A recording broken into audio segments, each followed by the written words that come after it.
Okay, today we talk about the Fellowship of the Ring. And honestly, when I picked this up, I didn't expect to like it. And I'll tell you the reasons why. Simply, I don't really like stories that much. I'm not really, I don't know, like when there's a beginning, a middle, and it wraps up in a nice tight bow and everything goes according to plan and everything works out. There's just something in my brain that doesn't find that realistic and doesn't find that pleasing. I always think that there's some give and take, there's some push and pull, there's no such thing as a perfect outcome. And for that reason, it's difficult for me to read a lot of stories. It's difficult for me to get enthralled with a world and know that everything is, going to be resolved. I mean, it's like watching a movie and knowing that, like, there's not really any stakes. Everything's going to go right back to the way that things were.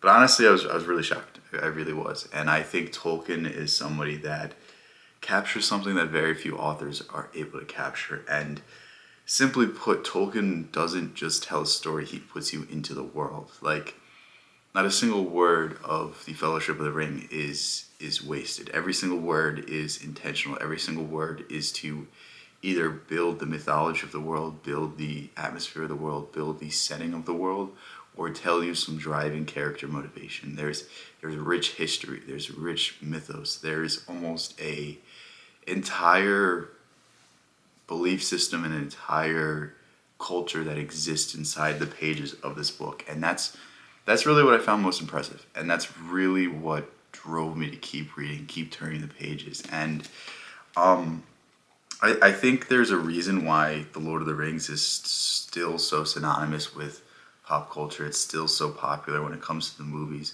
when it comes to the books, when it comes to all of the new media that's trying to capture the magic that is the books and the magic that is Tolkien's creation. And, I want to preface this by saying you don't have to read The Hobbit to read The Fellowship of the Ring. The Fellowship of the Ring is the first, really, two books that are in the series of the Lord of the Rings. The Hobbit will just give you a little bit of background. It'll just help you out a little bit in the beginning with some of the characters. The Hobbit's about Bilbo Baggins. The Lord of the Rings is about Frodo Baggins. And you'll get some of the references, you'll get some of the history, you'll get some of the things that have been said.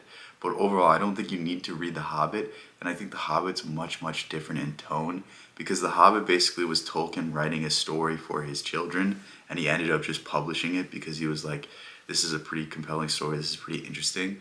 But The Lord of the Rings was Tolkien's attempt to expand upon that, to expand the world and make it more mature, make it more engrossing, make it more fun for all ages. And I think this is a work that you could read at the age of 10 or you could read at the age of 80 and still get the same level of enjoyment. And there's something to be said about Tolkien's universal archetypes, Tolkien's universal heroes. It's not as outwardly Christian as maybe C.S. Lewis. I don't know if you know, but C.S. Lewis, the Lion, the Witch, and the Wardrobe, it's you can really just see the allegory. It's very crystal clear. And Tolkien and C.S. Lewis were friends. But when you read The Lord of the Rings, when you read The Fellowship of the Ring, you see like the hero archetype, you see the wizard figure, the old enlightened man, you see the magicians, you see the nymphs and the things of nature, and you see all these things recurring, but they're not outwardly expressing a ideology, they're not outwardly expressing a belief system, they just are. And that's what I find so interesting about this book because it captures the Christian ideals, but it doesn't make it outwardly Christian. And that's something that I feel like Tolkien made extremely compelling, and that's why these books have stood the test of time, because they're universal archetypes, because they follow everyone's ideas of what it means to be a hero, what it means to sacrifice, what it means to go out into the world and face struggle and triumph. And reading this book, I went out and ordered the rest of the series. There's the Two Towers, I think, and then the Return of the King, if it follows anything like the movies.